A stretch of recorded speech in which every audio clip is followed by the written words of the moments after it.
Olá, meu nome é Rafael Schwind e nós estamos dando início a mais um vídeo com a temática arbitragem marítima aqui no canal Arbitragem. Neste vídeo, especificamente, o tema central diz respeito à arbitragem no setor de cabotagem. E nós temos aqui dois convidados que têm uma ampla experiência em discussões arbitrais e também especificamente no setor de navegação. Nós temos aqui o Dr. Luiz Fernando Rezano. O Rezano é oficial da Marinha e da Reserva, ele foi representante do Brasil junto à Organização Marítima Internacional e ele é membro do Comitê de Documentação do BINCO. E desde julho de 2019 é diretor executivo da Associação Brasileira dos Armadores de Cabotagem. E temos também aqui o Dr. Leonardo Greco. O Dr. Leonardo Greco é juiz de Direito em Santos. Ele é doutorando pela Universidade Complutense de Madrid, mestre em Direito Processual Civil pela Pontifícia Universidade Católica de Campinas e mestre em Ciências da Saúde pela Universidade Federal de São Paulo, além de um vasto currículo com outras qualificações. Nós teríamos aqui também o Dr. Frederico Messias, que infelizmente não pôde participar deste vídeo hoje, e teríamos também a doutora Keila Sange, que também por um outro problema não pôde participar dessa gravação, mas certamente poderemos contar com ela em outros vídeos, e será uma grande honra aqui para esse projeto Arbitragem Marítima. Então, inicialmente, eu gostaria de passar a palavra para o Luiz Fernando Rezano, que vai falar um pouco sobre os contratos de afretamento entre empresas brasileiras de navegação e empresas estrangeiras que utilizam os contratos BINCO. Rezano, por favor, a palavra é sua para a sua exposição. Muito obrigado. Olá, muito obrigado pela oportunidade de participar aqui no canal Arbitragem, falando sobre cabotagem, tá certo? Eu acho que é uma grande oportunidade de divulgar e entender a cabotagem. Cabotagem é o transporte marítimo feito entre pontos e portos do território nacional, conforme prevê a lei brasileira, a Lei 9432.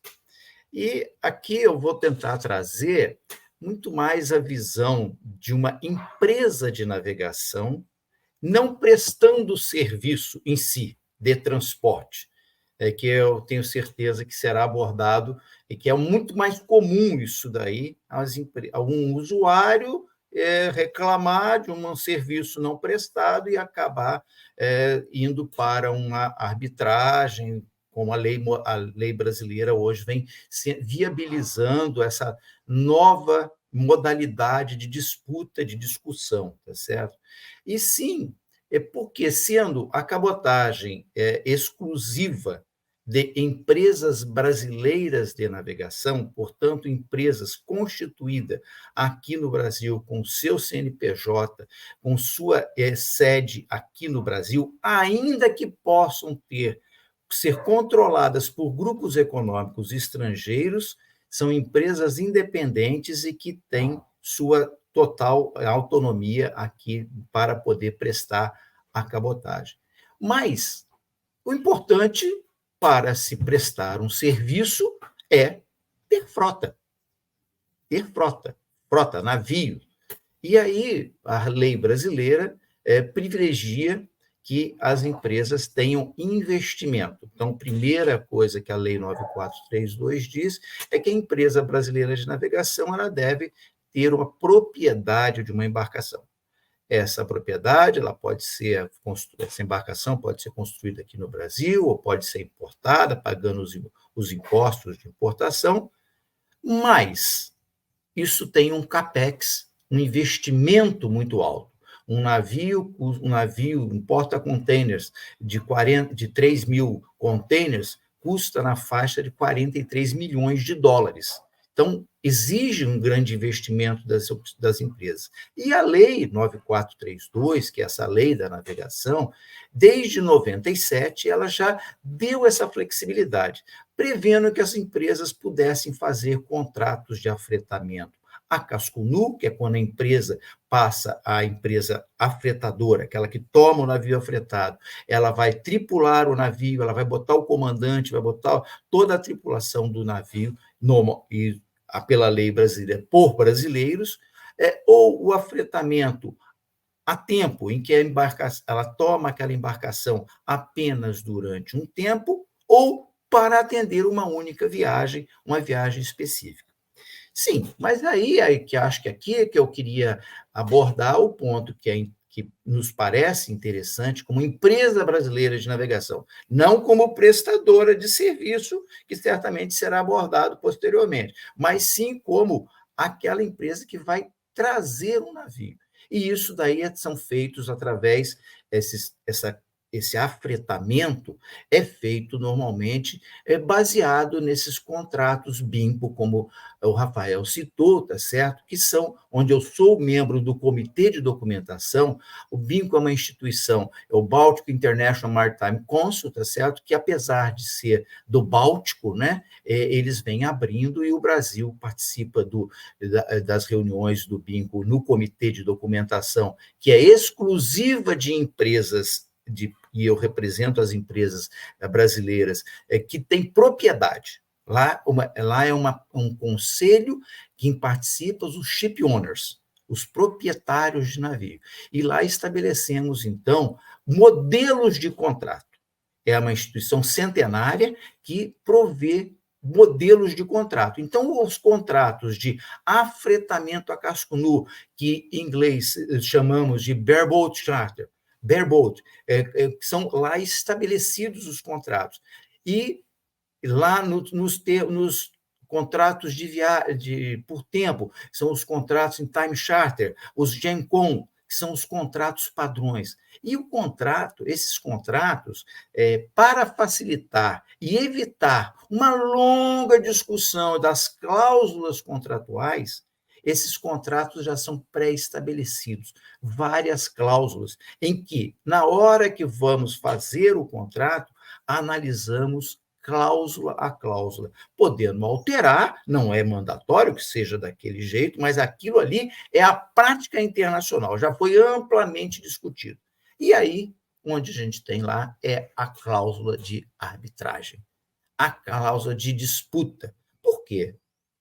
Nós estamos aqui falando para advogados, normal, a gente tem. Quando dá tudo certo, tudo certo. Quando dá tudo errado, tem uma grande probabilidade de dar tudo errado, né? Então precisa estar bem escrito lá. E isso daí estão nesses contratos. E sendo empresas estrangeiras, entre empresas brasileiras e empresas estrangeiras, umas sediadas em Nova York, outras sediadas na Suíça, outras sediadas nos Emirados Árabes, no mundo todo, essa que é a verdade. Existem armadores e empresas proprietárias de navio que estão prontas para fretar o seu navio, para alugar o seu navio para uma empresa brasileira para poder usar aqui de acordo com as regras da lei brasileira, tá certo? E aí o navio pode ter bandeira brasileira, pode ter bandeira estrangeira, existem várias. Eu não vou, aí acho que não é bem o foco dessa nossa reunião. Mas nestas cláusulas de arbitragem, há sempre um cuidado. Por quê? Estamos falando de contrato entre países, entre empresas sediadas em países distintos e, portanto, regidas por leis distintas. Primeiro problema, tá certo? Então, vai prevalecer o direito inglês. Qual vai ser o direito para se partir para uma arbitragem? Se necessário, lógico, né? A gente sempre torce para que os contratos não precisem da arbitragem. Então, lá já está escrito. Isso é muito importante. E hoje, e onde é a arbitragem? Outro ponto importante, tá certo? A lei, sim, é importante para saber qual é o rito e onde. E aí, a própria BIMCO sempre já coloca nos contratos modelos, né, como eu disse. Hoje, as arbitragens são feitas basicamente em Londres e Nova York. E, mais recentemente, numa das reuniões há uns 2 anos atrás, talvez, foi inserida a arbitragem em Singapura, mas baseada no direito inglês. Então, essa previsibilidade, né, eu acho que ela é muito importante, porque antes de partir para a arbitragem, eu acho que é importante e aqui todos sabem que eu não sou, não tenho formação em direito, apenas minha formação, como dito pelo Rafael, eu sou um oficial da Marinha, da Reserva, que hoje e que trabalho nessa área de navegação há alguns anos, tá certo? E ganhei alguma experiência me dedicando e até mesmo participando nessas reuniões desde 2019. A BINCO se reúne a cada 6 meses para rever contratos. E não somente esses contratos, tá? Queria aproveitar aqui para fazer uma propaganda do BINCO, né? Tá certo? Que o BINCO ele faz contratos, tem contratos apenas para transportes de grãos, que tem toda uma especificidade em relação à avaria na carga, então tem todas as para transporte de gás, para transporte. E aí talvez os que não são muito familiarizados, né, com a atividade marítima, às vezes se confundem, né? O BL, né? Do BL, né? O BL eletrônico, né? Acham que aquela folhinha, primeiro aquela página cheia de quadrinhos ali para serem preenchidos, né? O BL é um dos documentos que nós tratamos lá nos comitês de documentação do BINCO, e agora estamos trabalhando no BL eletrônico, que já vem sendo implementado, tá certo? Ainda aqui no Brasil ainda temos algumas dificuldades, mas lá no BL, nesse contrato, nessa primeira página, que é um quadro, cheio de quadrinhos para se preencher, mas cada quadrinho daquele remete para uma cláusula. E aí existem as cláusulas muito específicas, regras de Roterdã, que estabelecem regras de avaria grossa, que às vezes nós desconsideramos na hora de assinar o contrato, aceitamos qualquer coisa, não, isso não é importante, está preenchido os campos do quadrinho, mas depois isso gera uma arbitragem por uma disputa que pode acontecer, uma falha, um erro, acidentes, né? Vamos relacioná-los todos com acidentes, tá certo? Mas e o que acontece? Se nós não soubermos as regras prévias, e aí que eu acho que é importante, né, Rafael, a gente está aqui para exatamente mostrar para as pessoas que assistem aqui, sejam do ambiente que trabalham com arbitragem, sejam que trabalham com direito marítimo, a importância, né? A gente tanto brinca, né? Temos que ler as letras miúdas dos contratos, né? Sim, temos que ler, porque quando está sendo feito o contrato, é possível, não, corta isso daqui, que isso daqui eu não aceito. Ou então modifica essa cláusula para ser dessa forma. Mas, se não é feito assim, estas grandes empresas, e aí eu tenho a oportunidade de estar sentado junto com essas grandes empresas, eles já têm o documento pronto, e aquilo que lhes é favorável. Acho que é aí que entra uma parte muito importante, que eu acho que esse canal de arbitragem aqui é uma oportunidade de alertarmos às empresas, aos tomadores de serviço, certamente será abordado agora pelo lado do tomador de serviço, de alguém que tem uma carga que é entregue na cabotagem, e aí essa disputa, essa arbitragem, ele não será lá em Londres, poderá ser aqui no Brasil, porque foi feito entre empresas brasileiras, tá certo? E não é uma área que eu domino, tá certo? Mas tem as regras próprias, e aí precisa ter bem estabelecido. Então, Rafael, o que eu acho que o Leonardo poderá acrescentar muito mais aqui, tá certo? O que é importante, né, que eu acho é o seguinte: a arbitragem é o melhor caminho que a gente consegue resolver o problema, a disputa, da forma mais ágil, e ainda que estou aqui com o juiz, né, Leonardo, mas eu acho que a gente consegue resolver mais rápido, com menores custos. Mas, para isso, e aí que eu gostaria de insistir, Rafael, é o seguinte: para isso, na hora de fazer o contrato, leia com atenção as regras e a lei aplicável. Eu acho que é esse que é o recado assim que eu poderia deixar aqui rapidamente, Rafael, para no canal de arbitragem, falando com o pessoal de direito marítimo. Leiam lá está escrito na regra, na cláusula de arbitragem, se vai ter a cláusula de arbitragem, quem é que vai fazer a arbitragem. E aí depois todo... Aí eu não vou entrar aqui, que eu não conheço, realmente não é minha área de atuação. Quais são as regras para arbitragem, nomeação de peritos, nomeação de árbitros? Aí cada órgão local da arbitragem tem as suas regras próprias. Quem são os árbitros? Então, a gente tem que conhecer, e aqui, repito, né? Para quando der errado. Porque quando dá certo, está tudo certo, não tem problema. Mas quando dá errado, vira uma enorme dor de cabeça. E é por isso que, às vezes, a gente vê alguns navios aqui parados. Infelizmente, aqui no Brasil já se superou muito isso daí, mas, às vezes, navios parados, navios arrestados até, que é quando o dono do navio pede o navio por falta de pagamento, e aí fica aquela disputa judicial longa que não se acaba mais, e aí o navio parado, é navio estragando, o navio só vai encarecendo todo o transporte. Então, Rafael, acho que assim essa é a minha breve e muito superficial contribuição que eu posso dar para este canal de arbitragem, mas para motivá-los até mais a olhem, porque quando dá errado mesmo. Muito obrigado. Obrigado, Rezana, pela tua exposição. Eu acho que ela foi muito interessante, não só pelo domínio do tema que você apresentou, né? Como você fala, até brincando, apesar de ser advogado, você entende muito bem disso, porque tem uma experiência concreta, né? Muito grande, assim, nessa seara. Eu acho que tem duas coisas que me chamaram a atenção, depois até vou querer fazer algumas perguntas depois da exposição do Leonardo, mas o que me chama a atenção nesse aspecto que você mencionou é que existe toda uma regulação, digamos assim, que o setor adota, né, que são os contratos BINCO, e esses contratos são o padrão, então, digamos assim, eles trazem uma segurança, né, para quem assina um contrato desse, porque já conhece as cláusulas, já sabe a fundo como elas funcionam.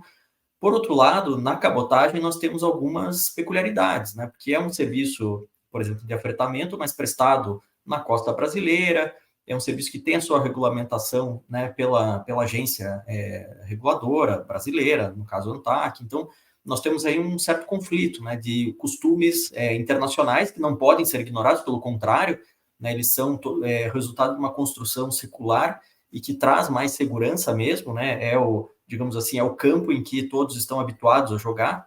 Mas nós temos também as peculiaridades da cabotagem, né? Eu acho que aí existe um conflito, né? Como adotar regras gerais, como os modelos de contratos BINCO, mas também adaptando à realidade brasileira, que muitas vezes tem as suas peculiaridades, né? As suas jabuticabas aqui, e eu acho que isso é um ponto muito, muito interessante.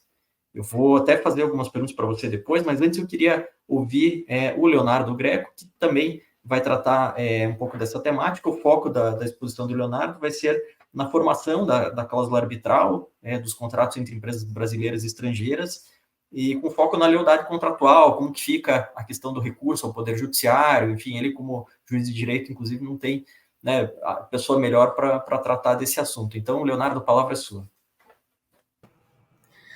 Oi, pessoal. Oi, Rafael. Oi, Rezano. A gente já estava aqui nos bastidores batendo um papo, e fica muito fácil, né, falar depois do Rezano. Eu estou acostumado a encontrar o Rezano nos eventos, sempre falando sobre cabotagem, e a didática dele é muito tranquila, fala palavras que todo mundo entende, então fica muito fácil, muito tranquilo falar depois do Rezano. Agradeço o Rafael por essa oportunidade de falar depois dele, né. Eu quero começar falando que eu sou aquele que não tem um pingo de ciúmes da arbitragem.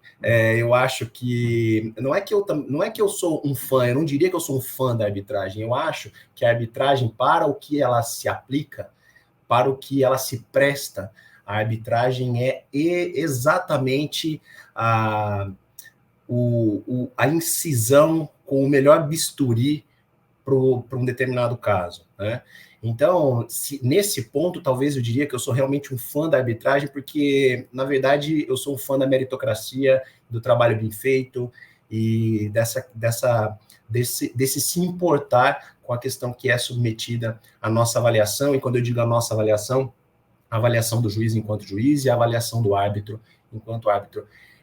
Só para terminar essa introdução, eu costumo dizer que quando o assunto é arbitragem, nós juízes temos que nos considerar árbitros também, mas aqueles árbitros de futebol, que quanto menos aparece, mais bonito é o espetáculo. né? Então, eu realmente, vocês virão que eu não tenho nenhum tipo de restrição em relação à arbitragem. Porque as pessoas costumam falar isso nos eventos, né? Porque nós estamos aqui falando da arbitragem, da morosidade do Poder Judiciário, e as pessoas, com uma grande deferência ao Poder Judiciário, costumam ficar um tanto quanto constrangidas para falar esse tipo de assunto diante de nós, e eu acho que é nada mais do que, como dizia o Jô Soares, não dá para culpar a janela pela paisagem, né? Então, realmente, a gente tem que reconhecer que isso é um problema. Mas, Rafael, eu gostaria de usar um método dedutivo para localizar a minha fala e depois a gente abrir para as discussões, né?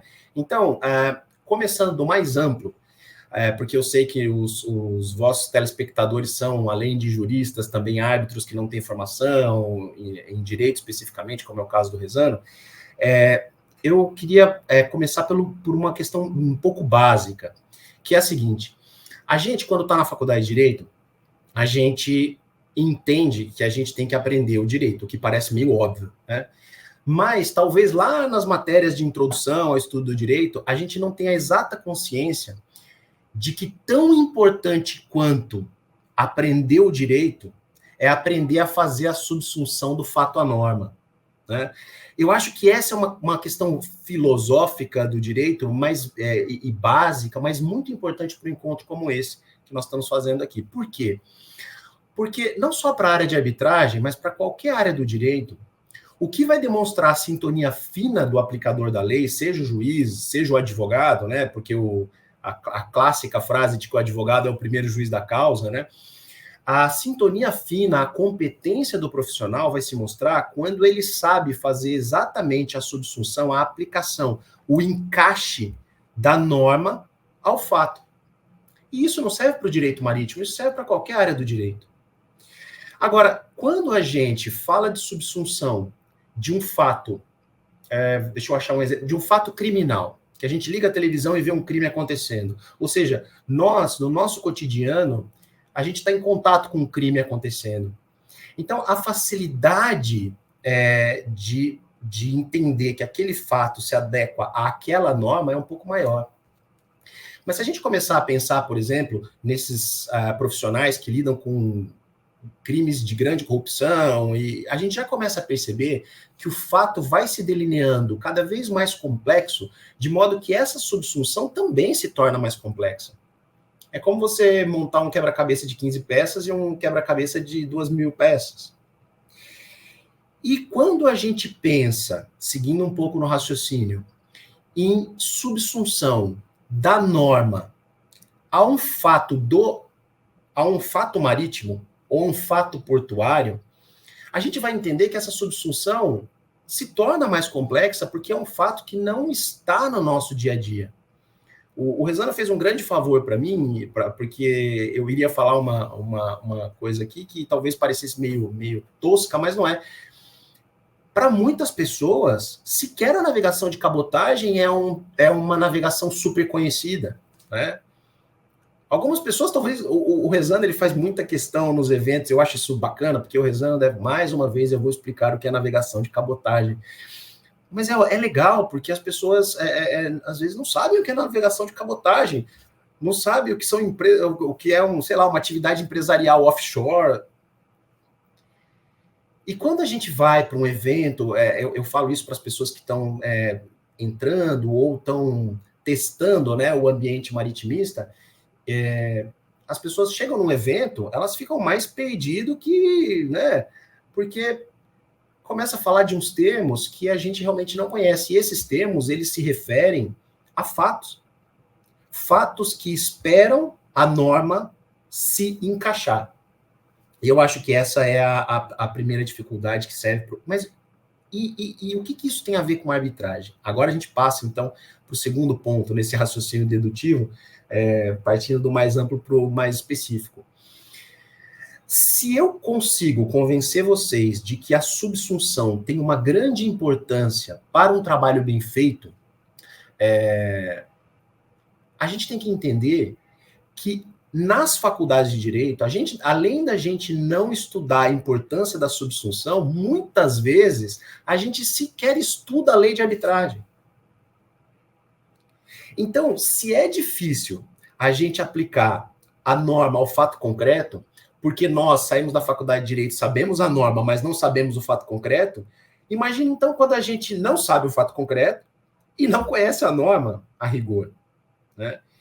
E daí vem a importância da expertise dos árbitros, né? Os árbitros, e eu ainda não vou entrar no coração do assunto, que eu falo nos próximos 5 minutos, mas assim, o árbitro, ele é aquele que conhece o fato sobre o qual ele se debruça para estudo, mas também conhece o procedimento e até onde ele pode ir manejando a legislação arbitral. E quando maneja a legislação arbitral, ele maneja a legislação arbitral de uma determinada maneira que leva em consideração a questão da economia também, né? Eu vou falar da questão da economia logo mais adiante. Mas, enfim, fato é que, como o Rafael mesmo disse, né, como o Rezano é eu vou me permitir aqui formalidade, né, viu, Rezano? Rezano é um cara que não é formado em direito, mas se perguntar para ele muitas questões de direito, ele conhece. O Frederico, talvez eu, se perguntar muitas questões de navegação, a gente conhece. Porque a gente se enveredou por uma área que, se a gente não conhecer minimamente com o que a gente vai trabalhar, a gente não faz com competência. O mercado expurga a gente, né? Então, o que eu entendo é que, por mais que o Rezano não seja formado em direito, eu não seja capitão de longo curso ou nada disso, a gente tem que conhecer a matéria que a gente está analisando para que a gente possa fazer isso com maestria. E agora sim, já entrando um pouco mais na arbitragem, vocês vejam, né? Se a gente não conhece o fato e se a gente pouco conhece a lei de arbitragem, a gente está relegado a um exercício de profissão, de nossa função pífia, né? Mas o que o Rezano traz para a gente, o que a arbitragem mostra, né, de importância é o seguinte: quando a gente lida com alguns fatos, e a arbitragem se debruça quase que exclusivamente sobre fatos empresariais, né, a gente tem que pensar que muitas vezes, a gente está falando de aplicação de normas, de leis internacionais, como o Rezano mesmo antecipou, né? E aí a coisa vai ficando mais difícil. Daqui a pouco a gente chega no chefão do jogo, né? A gente está passando fases de dificuldade. A primeira é conhecer o fato. A segunda é conhecer a lei de arbitragem. E a terceira é perceber que sobre esses fatos vão se debruçar normas que não necessariamente são normas nacionais, né?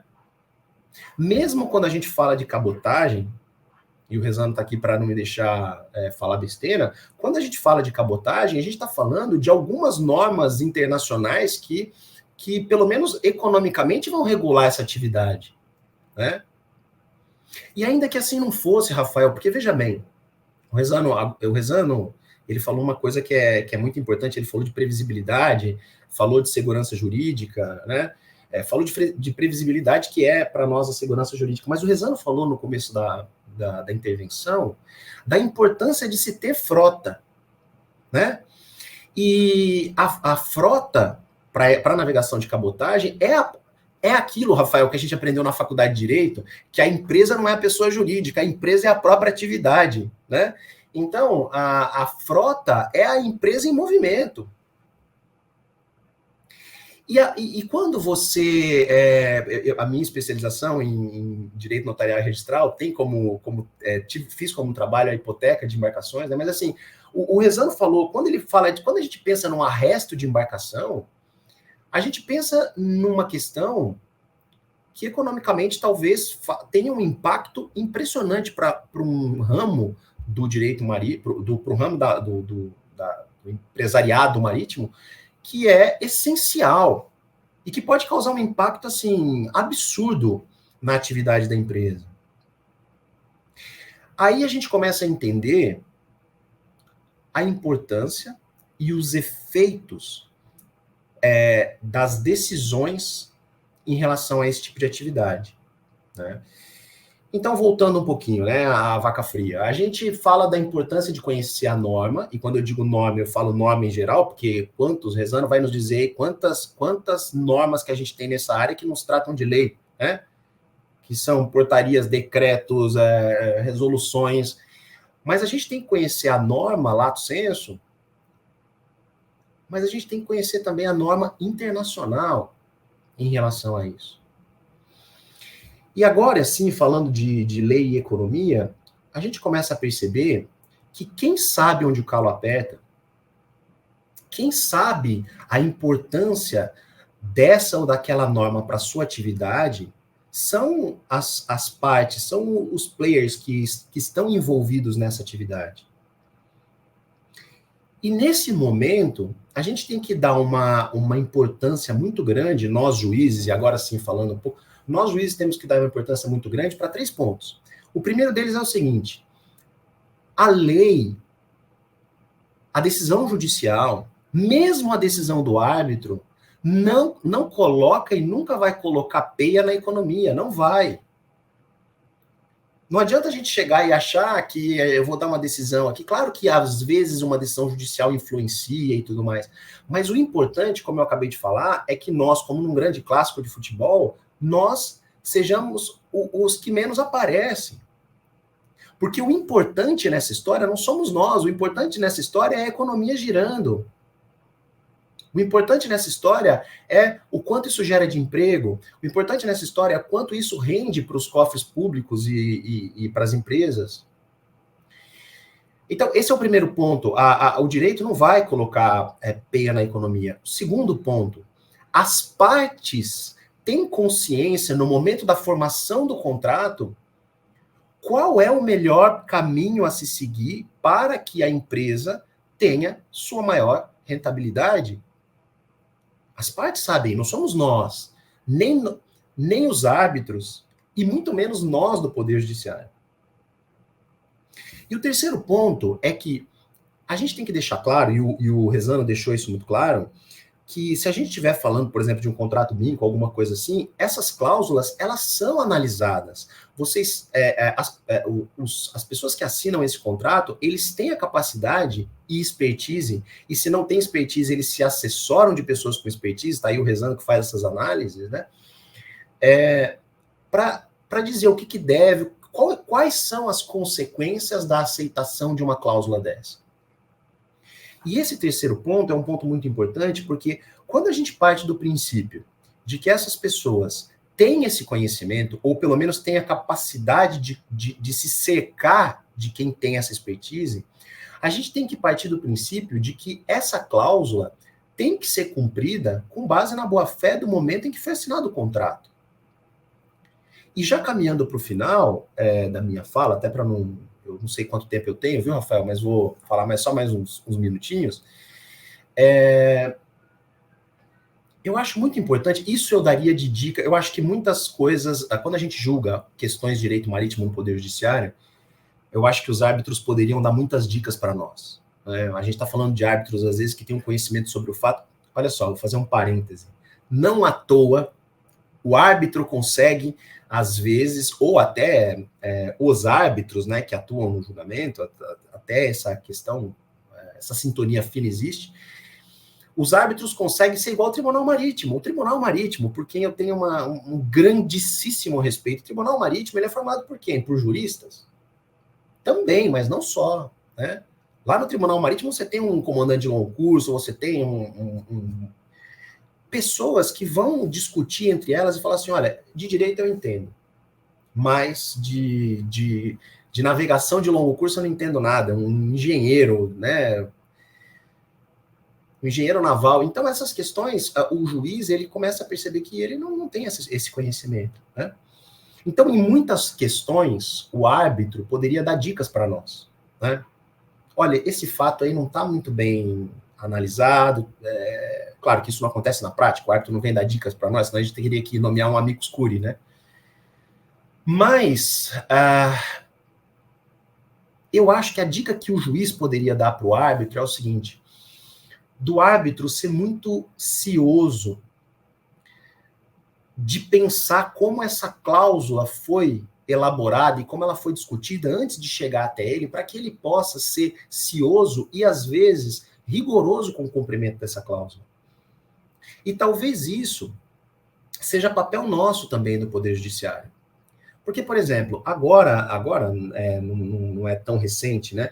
Mas já foi discutido, desde que surgiu, né, a lei dos portos, a gente está falando de 2013 e tudo mais, mas eu quero falar da lei dos portos mais no finzinho. Recentemente, a gente tem na Câmara de Comércio Internacional, né, da França, a gente tem a questão do árbitro de emergência. Até isso, eu explico. A gente está falando de boa-fé na formação das cláusulas do contrato. Se você pensar que alguma das partes contratantes quiser agir de má-fé e arrestar uma embarcação que está aqui no porto, e ela tentar fazer isso através de um plantão judiciário. Plantão judiciário é aquele momento em que a gente está lá no final de semana, um juiz é escalado para fazer um plantão judiciário, e aquele juiz pode ser um juiz criminal, que julgou matérias criminais ou de família a vida inteira. E aí aparece ali um pedido de arresto de navio, e às vezes a gente se vê com uma questão que a gente tem que decidir. Agora, será que tem mesmo? Por quê? Primeiro, será que essa questão não deve ser levada à arbitragem? Será que não existe lá na formação? No plantão judiciário a gente não conhece isso, a gente não sabe isso, porque se a pessoa tiver de má fé, ela não vai falar, né? Será que essa questão não está sujeita à arbitragem? E mais do que isso, agora, depois que a gente começa a falar da Câmara de Comércio Internacional, né, da CCI, agora, porque antes a gente podia dizer, olha, está sujeito a uma questão arbitral, mas as questões emergenciais, elas têm que ser apresentadas ao Poder Judiciário, talvez não mais. A gente tem lá, talvez no artigo 19, alguma coisa assim, 29, a questão do árbitro de emergência. E a questão de emergência, porque isso que a gente está falando aqui da arbitragem nas situações normais de pressão e temperatura é fácil. Eu, juiz, analiso o processo. Isso aqui tem uma cláusula arbitral, isso aqui tem que se instituir a arbitragem e tudo mais, mas eu vou mandar para o árbitro. Agora, às vezes, o arresto de um navio de um dia para o outro, aqui no Porto de Santos, ou em qualquer porto do Brasil, ainda que a gente esteja falando de navegação de cabotagem, porque se estiver falando de porto em outros países, a coisa é pior, é um impacto econômico muito grande na empresa. Imagino, viu, Rezano? Pode ser que eu esteja falando a maior besteira, mas imagino que um dia... Porque, veja, apesar da gente estar falando de navegação de cabotagem, as regras são mais ou menos as mesmas regras para o mundo. Então, a pessoa que não saiu daqui... Eu vou usar a palavra simples, tá, Rezano? E depois você usa... Mas as pessoas que... O navio que não saiu daqui para aportar amanhã em Tubarão, ele tem um problema gravíssimo. Porque pode ser que ele esteja fazendo uma navegação daqui para o Espírito Santo e do Espírito Santo para o Recife, e ali já tem toda um schedule, uma agenda em relação a esses aportamentos. Né? Então a gente começa a perceber que existe a necessidade de conhecer a consequência de uma decisão judicial nesse sentido. E quando a decisão judicial é tomada porque alguém fez o magistrado incorrer em erro, o que tem tanto nas petições, né, Rafael? Quis que o juiz incorresse em erro, e isso às vezes acontece, é importante que o árbitro, a posteriori, quando ele for fazer análise de competência a competência, e depois quando ele for analisar o mérito, e ele for analisar se houve ou não a aplicação equivocada de uma medida de urgência, ele possa punir as partes também por um tipo de má-fé, porque não tem amador na linha do porto. Não tem amador na linha do porto. E quando a gente fala de não ter amadorismo, a gente tem que partir do princípio de que não há amadorismo, inclusive em relação à obrigatoriedade da boa-fé na formação da cláusula arbitral.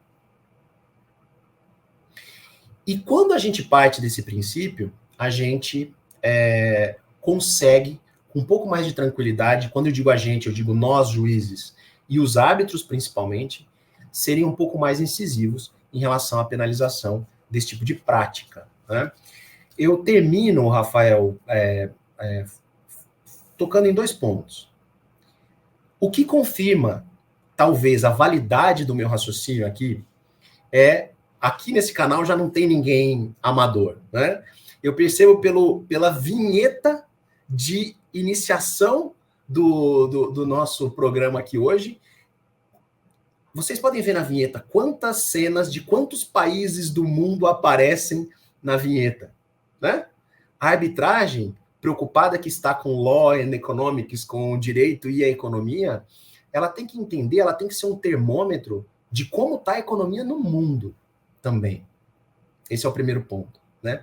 E o segundo ponto, Rafael, isso aí é um chute, é um chute de Leonardo Greco, não sei se vocês veem da mesma forma, e aí talvez é uma questão que eu jogo para o Rafael também, né, que é um especialista em arbitragem, essas coisas.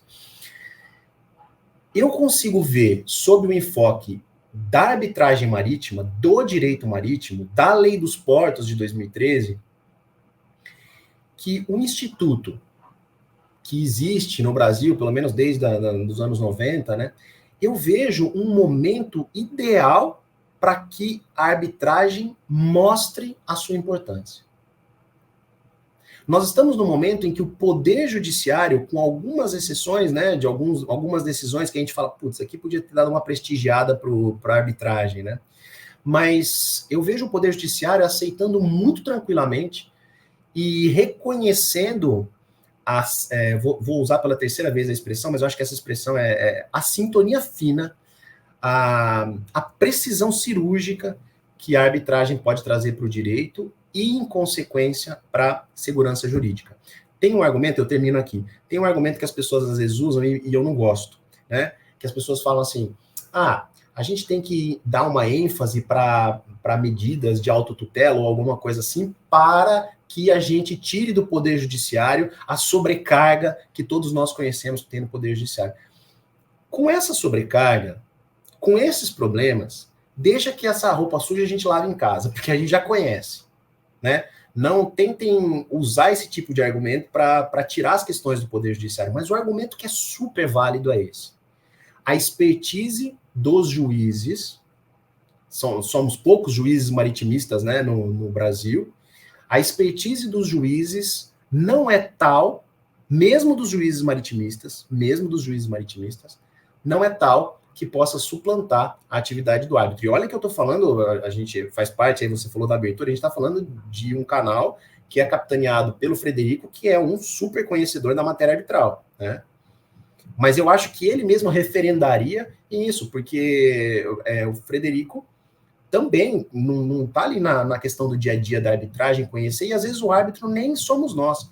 Às vezes o melhor árbitro, só para usar um paralelo, o melhor árbitro, o melhor juiz do Tribunal Marítimo vai ser o comandante de longo curso, ou vai ser o engenheiro naval, e não propriamente o juiz do Tribunal Marítimo. Então, a arbitragem, eu festejo a arbitragem, eu festejo o canal arbitral, eu festejo esse canal de arbitragem marítima, porque vai mostrar para o telespectador a importância, e agora eu vou retroceder para terminar no começo, a importância não só de conhecer a norma, mas de fazer a exata subsunção da norma, ainda que seja internacional, ao fato. E isso não é tão simples, mas é factível, é possível. Basta que a gente reconheça as nossas limitações. Tem uma história, eu termino aqui, de verdade, Rafael, tem uma história muito interessante, que é a história do Apelles, que todo mundo deve conhecer, né? O pintor do Alexandre o Grande, que uma vez passou um sapateiro e viu uma obra dele, uma pintura dele, e corrigiu, né, o pintor, o Apelles, um pintor grego, né? Falou assim, olha, esse sapato aqui não é o sapato que o imperador usa. Né? Não tá bem feito isso aí. E o pintor, muito humilde que era, falou assim, olha, então me fala, como que é o sapato, né, que o imperador usa? E o sapateiro falou, olha, é assim, assim, assado. Ele foi mudando na pintura, e aí chegou um momento que o sapateiro falou assim, mas olha, a perspectiva do corpo em relação ao horizonte, as cores que você usou também, e aí o Apelles diz, sapateiro, não vá além das sandálias, né? Sutor, neutra crépida. Então eu acho que esse é o nosso papel. A gente conhece muito bem de sandália. Existem outros que conhecem de calças, outros que conhecem de alfaiataria, vamos dizer. É importante a gente só saber quais são as nossas sandálias. Tá bom, Rafael? Espero ter contribuído, fico aberto para o debate. Rezano, um prazer estar do teu lado. E, Rafael, um prazer também estar num programa capitaneado por você, viu? Forte abraço e seguimos. Muito obrigado, Leonardo. A tua exposição foi excelente. Você tocou em pontos assim que são realmente fundamentais para a compreensão da arbitragem marítima. Até queria, né, não dá para sintetizar tudo aqui, mas 3 pontos assim me chamaram muito a atenção. A questão da economia, né, que você mencionou, tem aquela frase célebre, né, que se o direito ignora os fatos começam a ignorar o direito, né? Quer dizer, assim, o direito não é um fim em si mesmo, ele está ali para resolver conflitos, resolver problemas, enfim.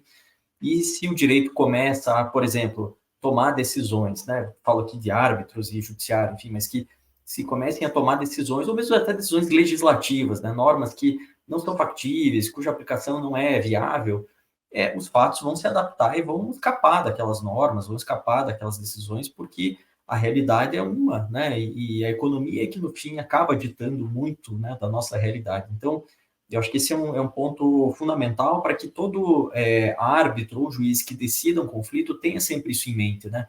Tomar uma decisão que tenha consequências extremamente danosas, consequências que muitas vezes não são ponderadas na decisão, isso é algo realmente muito, muito problemático, né? O segundo ponto que você falou, que eu acho muito importante também, é a questão da boa-fé, né, da lealdade entre as partes.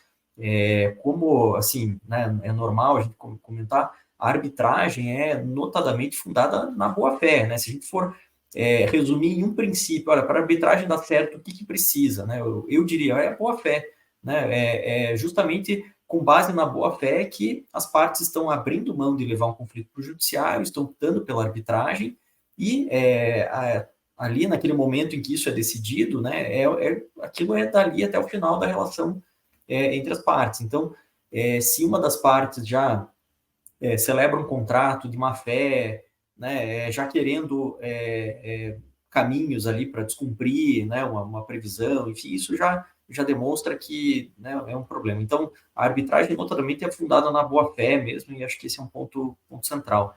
E gostei também do teu comentário sobre o papel do judiciário, né, que não deve ser, né, a arbitragem vista pelo judiciário como um sistema concorrente, né, um adversário, mas não, são sistemas que se complementam, digamos assim, na resolução de conflitos, cada um dentro da sua seara, né, o judiciário observando a liberdade das partes em optar por uma cláusula arbitral, mas tendo chamado quando necessário, e aí bem lembrado esse ponto da arbitragem de emergência, né, que é uma sistemática relativamente recente, mas que acaba sendo muito boa, né, em certas situações, porque justamente é aquilo que você falou, na hora de uma urgência, né, de se obter uma decisão, ainda assim, né, a arbitragem tem um mecanismo de urgência que dispensaria, né, uma medida pré-arbitral, por exemplo. Então, achei muito interessante a sua exposição. Eu acho que ela complementa bem a do Rezano, também foi excelente, que tratou aqui de aspectos mais específicos ali, contratuais, né, do modelo Vinco.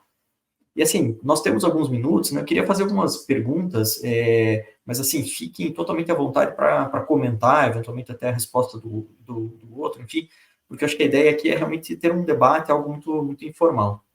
Eu queria começar perguntando para o Rezano, mas talvez o Leonardo também tenha algum comentário, sobre o seguinte aspecto, né? Em relação, Rezano, aos contratos Vinco, você comentou que semestralmente são feitas revisões, né? Enfim, eu queria que, se possível, você pudesse detalhar um pouco mais como são feitas essas revisões e como que a própria instituição Vinco enxerga as adaptações, né, dos contratos a realidades específicas, se ela observa isso e tenta, eventualmente, partir daí para também trazer previsões diferentes e revisões, enfim, para suas cláusulas padrão, como que é essa tensão, né, entre a especificidade de um determinado país, por exemplo, e a existência de modelos contratuais internacionais, e como funciona isso na revisão desses modelos.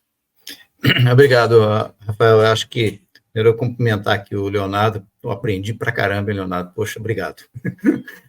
Eu acho que Vinco, essas reuniões, eles são números, nem sei quantos contratos tem, e cláusulas também, né? Porque não são somente contratos, às vezes são cláusulas específicas, por exemplo, agora está se desenvolvendo muito fortemente as cláusulas das ambientais. Como é que vai ser o crédito de carbono, como é que vai ser as emissões de gases de efeito estufa? Isso está na nossa pauta. A de carbono já está pronta, já foi emitida, já está incluída nos contratos atuais de especialmente quem navega lá na Europa, né? E como eu disse, Rafael, lá no comitê de documentação é onde sentam ship owners, né? Nós sentamos lá por país, tá certo? Mas quem está lá são entidades privadas. O BINCO não é uma organização não governamental, não tem governo lá, tá certo? É apenas setor privado lá, 100% privado. E, logicamente, né, Rafael, que nessa hora o poder econômico domina, né? Essa que é a verdade. Quem tem as maiores frotas falam mais, tá certo? Frotas de propriedade. Por isso que lá, por exemplo, né, Panamá não tem voz lá, quase. Nem participa das reuniões. Mas a Grécia está lá e fala forte, porque é um país proprietário, especialmente de graneleiros, né? Então, é bem diferente. Eu já fui representante do Brasil na IMO, tá certo? E lá, Marshall Islands, Libéria, Panamá, falavam muito forte, porque era a bandeira que estava prevalecendo, né? Era o flag, né? Enquanto que no BINCO prevalece o econômico, o proprietário, né? Interessante, isso é interessante. E aí, Rafael, eu vejo assim, uma primeira coisa, né? E aqui falando com vocês aí que são da área de direito, eu vejo que o Brasil comete uma falta, tá certo? Existem várias convenções, tratados internacionais, e por vezes nós atrasamos, não nos posicionamos, nem sim, nem não. E se for lá, nós podemos ratificar, além de ratificar um tratado, precisa regulamentar, porque o tratado ele foi feito de uma forma ampla para ser aplicado para qualquer país, tá certo? Então, precisa... Como é que nós vamos tratar aqui no Brasil? E, da mesma forma, se não ratificar, como é que essa matéria será tratada aqui no Brasil? Eu acho isso uma falha, e a gente deixa... a convenção demorou, e aí nós tivemos o caso do derramamento de óleo aí, que todo mundo depois fica reclamando, podíamos ter... Se nós tivéssemos ratificado a convenção de oil spill, sim, mas não ratificou. E aí não ratificou e não aconteceu nada. Pagamos a conta, essa que é a verdade. Podíamos ter dividido essa conta. Então, diz isso daria outra reunião aqui, né, Rafael? Mas eu vejo, então, que essa questão de... Nós temos que, mesmo sendo cabotagem, e aí eu vou voltar aqui para o meu tema, tá certo? Mesmo sendo cabotagem, as regras internacionais na navegação, se tem uma coisa globalizada, chama-se navegação. Então, as regras internacionais, elas nos atingem. E aí, eu vou aproveitar aqui para falar exatamente o que você comentou logo após a minha fala, tá certo? A questão contrato BINCO, Lei 9432, a lei brasileira, né? E aí, eu volto à questão país e comercial. Os contratos BINCO são extremamente comerciais. A Lei 9432 é a lei brasileira. Então, eu posso, doutor Rafael, por exemplo, uma empresa de navegação, brasileira de navegação, eu posso fazer um contrato de afretamento a casco nu de uma embarcação estrangeira para operar na cabotagem. Mas eu só poderei trazê-la para botar na bandeira brasileira se eu cumprir a Lei 9432. Então, o que eu quero dizer? Deixa eu esmiuçar um pouquinho daqui. Eu posso fazer um contrato, a maneira como eu vou gerenciar aquela embarcação perante o proprietário dela, está ali naquele contrato no bareboat, no contrato do bareboat, feito um acordo, um contrato comercial de responsabilidade ali, e aí as cláusulas de arbitragem pode ser na inglesa, pode ser qualquer coisa, tá? Todo vale lá fora. E a outra coisa é como essa embarcação será internalizada aqui no Brasil. Como é que ela vai... Ela pode, inclusive eu tendo feito, e aí vou aqui vou fazer uma confusão na cabeça das pessoas aqui, mas eu posso ter um contrato de afretamento a casco nu lá com o dono da embarcação, tá certo? Mas operá-la aqui na cabotagem em um contrato time charter, porque a Lei 9432 permite que eu possa operar essa embarcação na indisponibilidade de embarcação estrangeira, brasileira, tá certo? Eu posso pegar e colocar aquela para fazer uma ou duas viagens apenas. Agora, eu fico com o ônus perante o fretador, tá certo? E eu tenho que pagar a diária daquela embarcação, tá certo? E aí eu aproveito aqui para tocar lá no ponto que o Leonardo falou, tá certo? Da questão do arresto. O arresto realmente é sério. Se a gente considerar que uma embarcação tem um custo diário de 35, 40 mil dólares dia, cada dia que a embarcação está arrestada, lá na caixinha do dono ou do operador, quem tem a gestão náutica daquela embarcação, 35 mil dólares, né? 35 mil dólares. Então, se for um arresto indevido, um prejuízo, além de todos os danos morais, as consequências, né, Leonardo? É isso aí. Então, tem o primeiro impacto, é o custo operacional, 35 mil dólares dia. E aí, depois, mais ou menos, né? Isso depende do tamanho do navio, depende. E aí, sabe, Rafael, eu vou agora, desculpa, eu não vou tomar mais um minuto só de que vocês, que eu já extrapolei. Por exemplo, contratos de apoio marítimo. Existe, a Binco, tá certo? Tem o contrato de supply time, foi revisado em 2005, contrato de supply time. A Petrobras não usa o contrato de supply time. A Petrobras tem um contrato próprio para as empresas brasileiras de navegação. Então, não, mas pode a Petrobras. Sim, mas aqui a Petrobras tem todo o domínio da cadeia aqui. Diferentemente, nós, para fazermos um contrato com outras empresas que são estrangeiras, nós não temos esse domínio. Aí eu acho que o poder econômico fala mais alto e é quem dita a voga no assunto, né? Eu não sei se eu respondi, Rafael, mas acho que eram essas minhas considerações. Respondeu, sim, Rizano. Ótimo, excelente, está bem compreendido. De fato, né, não tem como ser diferente, né? De certa forma, a questão econômica acaba sendo assim, um ponto relevante, né, nessas revisões.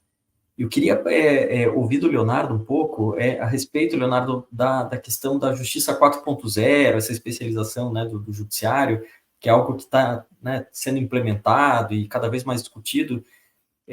Mas especificamente em relação à relação, né, uma possível relação disso com a arbitragem, né, e talvez até, né, a arbitragem marítima. Como que você vê essa iniciativa? Não sei se você pode comentar algo a respeito disso e como que isso se relaciona, né, com possíveis questões arbitrais.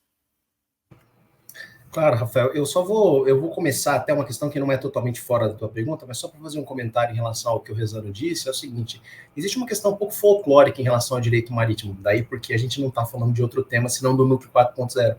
Existe uma questão um pouco folclórica em relação ao direito marítimo, que tinha sentido no passado, mas que hoje só demonstra o desconhecimento das pessoas que tentam falar sobre direito marítimo, né? Que é a questão de que, porque é meio complicado atuar com direito marítimo, porque o direito marítimo lida muito com os costumes, né? Isso fazia sentido em 1850, quando o Código Comercial foi criado, mas hoje em dia, quase todos os costumes, talvez até por conta dessa insegurança dos costumes, quase todos os costumes estão regulamentados, né? Nessas cláusulas e tudo mais. Então, isso é um folclore. Quando alguma pessoa falar o direito marítimo é muito voltado para os costumes, não que não seja, mas é que os costumes hoje já são todos lei, né?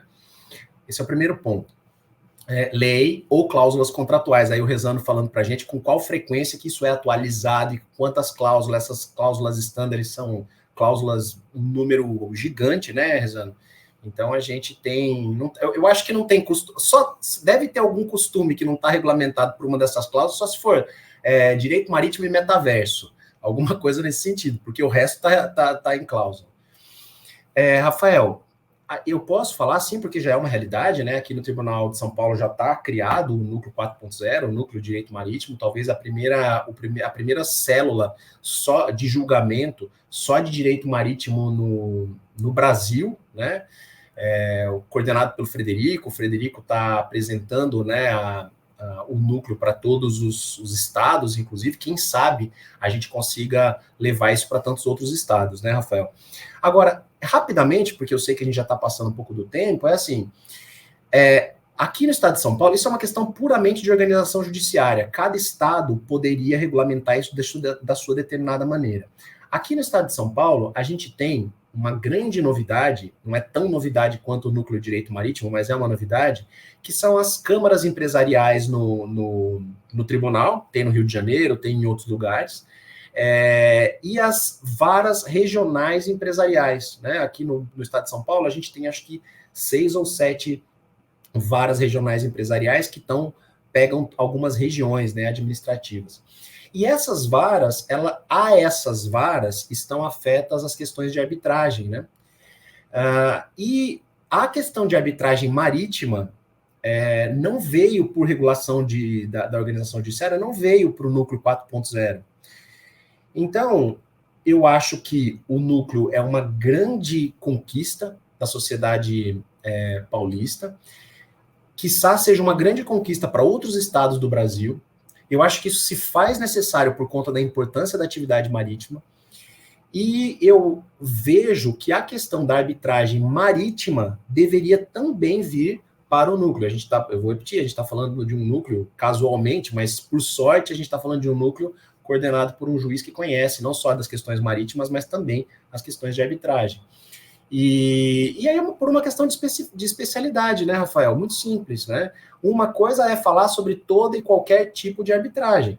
Outra coisa é falar sobre a arbitragem marítima. E se o núcleo de direito marítimo consegue fazer a melhor subsunção do fato à norma, talvez ele também consiga olhar com olhos mais específicos a questão da arbitragem marítima, que tem a sua peculiaridade, sem demérito e com todo o respeito do mundo, a arbitragem em geral, né? Mas eu acho que até os árbitros prefeririam deixar nas mãos de juízes que conhecessem melhor a matéria, apesar das questões de procedimento serem as mesmas. Isso eu acho que é bacana frisar, as questões de procedimento vão ser as mesmas e tudo mais, mas se eventualmente escapar alguma questão que resvale o mérito, que resvale a matéria de fundo, né? Talvez um juiz maritimista pudesse ver com olhos distintos de um juiz empresarialista, se é que existe essa palavra, pura e simples, né? Mas é que são varas realmente capitaneadas, essas varas de direito empresarial são varas capitaneadas e as câmaras empresariais são câmaras capitaneadas por gente muito especialista. Eu acho que esse é o futuro, viu, Rafael? Entregar uma prestação jurisdicional de qualidade e os núcleos 4.0, que é uma previsão do CNJ, estão focando nisso. A gente precisa de segurança jurídica. Chega o CNJ e o próprio Tribunal de Justiça do Estado de São Paulo, o atual presidente eleito, né, do Tribunal de Justiça, o desembargador Fernando, ele tem parece que uma das causas, dos pontos da sua campanha foi esse, dar um valor muito grande à Justiça 4.0, que no final das contas tem o objetivo de entregar uma prestação jurisdicional de qualidade ao jurisdicionado.